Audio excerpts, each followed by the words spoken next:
Hi everybody, I'm Jason O'Connor, and today I'm going to go over the 5 things that I do to screen my tenants. And as always, please like this video and subscribe to the channel. I need all the help that I can get right now. So you just bought your first investment property and you're looking to put some AAA tenants in there. Where do you start? Number 1 is a very, very simple and straightforward rule that I never stray from, and that's just a simple phone interview. I ask them as many questions as they can in that time period. Anything from, why do you want to live in this area? Do you have kids? Do you have pets? Just the absolute basics, just so you know these people are for real. Try to make sure on that phone call that there aren't any red flags at the very start. Before even meeting them, make sure everything goes smoothly. If there are red flags, then maybe trust your instincts and move on. Number 2 is book a face-to-face showing with them. Now this is a good time to get in front of them, ask them the same questions, see how they react.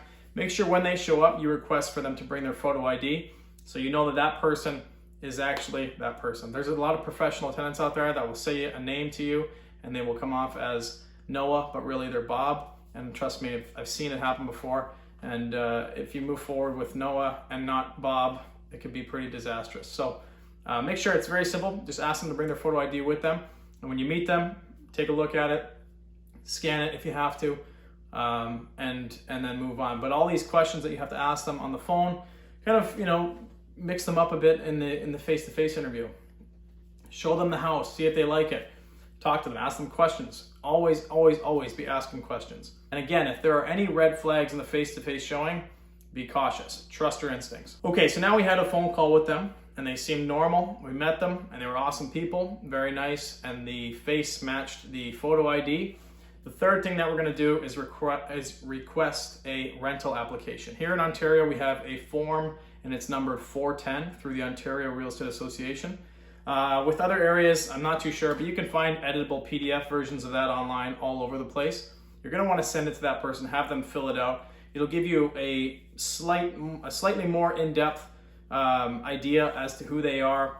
So on that form, you'll find name, address, what they drive, how much are their car payments, stuff like, what's their current employer, past employer, how long have they been there, just a general idea, a little more in depth than you went before, but it's just another step just to make sure that they are in fact AAA tenants.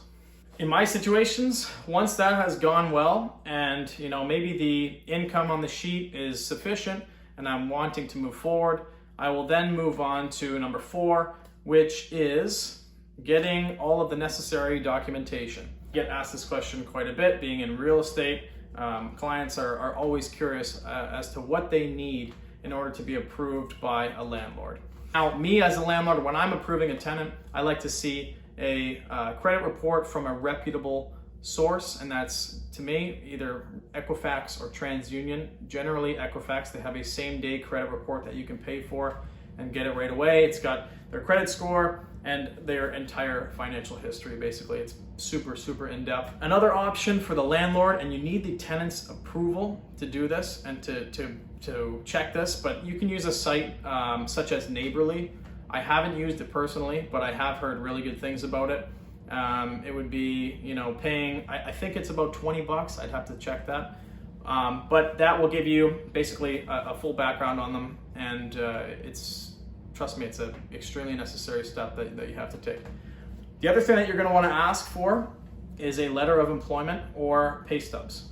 I would ask for both. If you requested pay stubs and letter of employment, which I recommend, you can see again, just make sure everything lines up, and if it does, then good. If not, that should raise some red flags for you.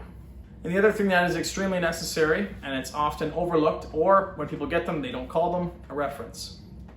Now, I ask for 3 references, and once I get a hold of these 3 references, I ask those people for 1 more person to contact each. So I end up with a total of 6 references, and if one of the people says, "Oh yeah, I was the landlord between 2010 to 2018," I always double check if they actually own the property during that time. So there you have it. Now we're moving on to number 5, and that is one more final interview, just to make sure that everything lines up. I know that that last interview might seem irrelevant.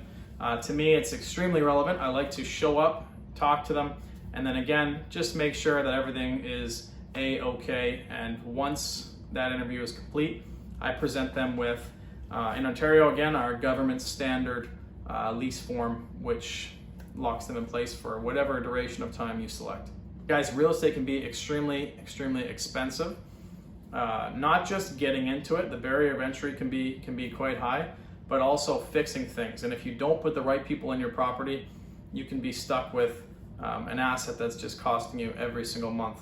So please follow these steps, go through it, trust your instincts, and like this video, again, subscribe to the channel, and we'll see you next time.